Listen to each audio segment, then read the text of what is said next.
जी बिल्कुल, आपने पाकिस्तान की बात करी तो सीधे पाकिस्तान चलते हैं, क्योंकि इस्लामाबाद से एक बहुत ही खास मेहमान इस वक्त हमारे साथ जुड़ गए हैं। अब्दुल कादिर साहब, मशहूर लेग स्पिनर।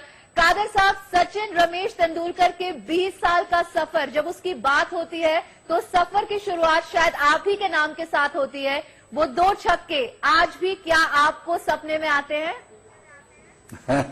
जी, मैं सबसे पहले तो जी सारे इंडिया को मुबारकबाद दूंगा और सलाम पेश करूंगा, और उसके बाद इस अजीम क्रिकेटर के बारे में बात करेंगे। इसमें कोई शक नहीं कि जब वो 1989 में पाकिस्तान का उसने टूर किया तो जिस तरीके के साथ अपना पहला बॉल उसने खेला वो मुझे आज भी याद है कि कराची के अंदर वो टेस्ट मैच हो रहा था और ग्रेट वसीम अकरम या वकार यूनुस इनमें से किसी ने उसको बॉल किया और जिस तरीके के साथ उसने टांग निकाल के उसको ड्राइव किया, मेरा ख्याल है कि सचिन को शायद भूल गया हो बट मुझे याद है। और मैंने उस छोटे से एक यंग लड़के को जब इस तरह की एक ड्राइव मारते हुए देखा तो मुझे उस बच्चे के अंदर एक स्पार्क नजर आया। और मैं हमेशा से, मैंने कभी ये नहीं अपनी जिंदगी में देखा कि ये लड़का कोई भी टैलेंटेड हो, अगर वो पाकिस्तानी हो, इंडियन हो, ऑस्ट्रेलिया का हो, साउथ अफ्रीका का हो, मैं उससे हमेशा अपने भाइयों जैसा मैंने सलूक रखा। तो उस दिन के बाद सचिन जब भी मुझे कहीं होटल में मिला, ग्राउंड में मिला, तो मैं उसके साथ छोटे भाइयों जैसा बर्ताव करता था। मेरे उसके साथ रिलेशन उसी टूर के ऊपर बहुत अच्छे बन गए। तो उसके बाद क्या हुआ कि एक मैच हो रहा था पेशावर के अंदर, 1 day international, Pakistan versus India. तो रात को जब बारिश हो गई तो सुबह वो मैच जो था वो उसको खत्म कर दिया गया, लेकिन क्योंकि क्राउड बहुत आया हुआ था तो उसकी वजह से जो मैनेजमेंट थी उन्होंने सोचा कि एक फ्रेंडली मैच करवा लिया जाए। तो एक फ्रेंडली मैच पेशावर के अंदर हुआ और उस मैच के अंदर श्रीकांत, जिसका मैं मतलब बड़ा एडमायरर था, और मेरा ख्याल है कि उसने वो उस दौर के अंदर जितने भी ग्रेट फास्ट बॉलर्स थे उनके खिलाफ इंडिया के लिए बड़ी बड़ी अच्छी इनिंग्स खेली हुई थी और उस दौर में उसको मेडन करना बड़ा मुश्किल काम था। और मेरे से रब ने करम कर दिया और मैंने उसको जब बॉलिंग शुरू की तो मैंने उसको मेडन ओवर कर दिया। नॉन स्ट्राइकर एंड के ऊपर सचिन थे, तो सचिन को बाद में जब मैंने ओवर खत्म किया तो मैंने सचिन के मैं पास गया और मैंने उसको बोला कि देखो ये पाकिस्तान और इंडिया का 1 डे इंटरनेशनल मैच नहीं है, ये एक फ्रेंडली गेम है। तुम अगर अगले ओवर में मुझे निकल के छक्का मारो, अगर तुमने मुझे छक्का मार दिया तो तुम्हारा बहुत बड़ा नाम बन जाएगा।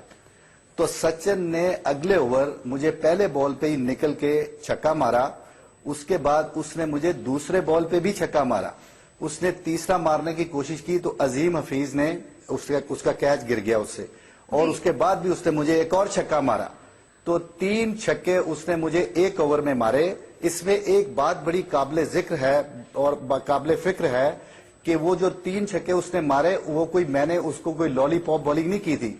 जो मेरा एक्सपीरियंस कहता था, जिस तरह का मैं बॉलर था, मैंने अपनी पूरी कोशिश की उसको आउट करने की, लेकिन ये उसकी अजमत की निशानी थी कि उसने मुझे 3 छक्के मारे। मुझे अपने पूरे करियर में, मेरा करियर बहुत लंबा है, 18 साल में पाकिस्तान के लिए खेला और मेरा ख्याल को 30 साल में फर्स्ट क्लास क्रिकेट खेला, मुझे याद नहीं पड़ता कि मुझे किसी बंदे ने एक ओवर में 3 छक्के मारे हों। लेकिन बिल्कुल कादिर साहब, आपने ये पूरा वाकया हमारी आंखों के सामने फिर से रखा है। आपकी जुबानी सुनने में बहुत मजा आ रहा है। तस्वीरें भी हमने दिखाई हैं अपने दर्शकों को, वो 2 छक्कों की जो उन्होंने आपकी गेंद पर लगाए, और साथ ही 20 साल पहले सचिन ने किस तरह से याद किया ये वाकया, ये भी हम आपको अपने दर्शकों को सुनाना चाहेंगे। कादिर साहब, आप भी जरा सुने। That over, when Kadir had just bowled, when he finished his over, he came and told you something. He said something to you.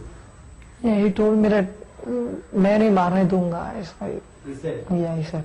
मैंने कहा आपको कैसे मारूंगा, आप ऐसे अच्छे बॉलर हैं कैसे। कादिर साहब, तो सचिन ने कहा कि मैं आपको कैसे मारूंगा, आप तो इतने बड़े गेंदबाज हैं। 16 साल पहले आपने वो स्पार्क देखी थी सचिन में। आज ये खिलाड़ी वो शख्स है जिसके नाम हर बड़ा क्रिकेट रिकॉर्ड है। क्या सचिन को आज आप दुनिया का महानतम खिलाड़ी कहेंगे? मैं जी सचिन के बारे में कि मैं, वो छोटी सी बात रह गई थी कि 3 छक्के तो उसने मुझे मारे थे, मेरे उस ओवर के बाद उसने 4 छक्के मुश्ताक को एक ओवर में मार दिए थे। तो उससे पता चल गया था कि ये कमिंग फ्यूचर में एक ग्रेट प्लेयर होगा। अब सचिन के बारे में मैं 1-2 बातें करनी चाहूंगा अगर मुझे टाइम मिल गया तो। सचिन जो है जी वो मैं समझता हूं कि एक ब्रेडमैन ऑस्ट्रेलिया ने पैदा किया और सचिन जो है वो एक एशिया का जेन्युइन ब्रेडमैन है फॉर कमिंग जनरेशन के लिए। और कमिंग जनरेशन के लिए सचिन एक ऐसी किताब है, एक ऐसा स्कूल है, एक ऐसा कॉलेज है, एक ऐसी यूनिवर्सिटी है कि वो कमिंग जनरेशन उससे बहुत कुछ सीख सकती है। मैं सचिन का इसलिए भी बहुत बड़ा फैन हूं कि सचिन ग्रेट प्लेयर तो है ही है, इसमें तो कोई शक नहीं, लेकिन वो एक ग्रेट इंसान भी है और एक मॉडेस्ट आदमी है जिसकी वजह से मेरे मन में उसके लिए बहुत कदर है।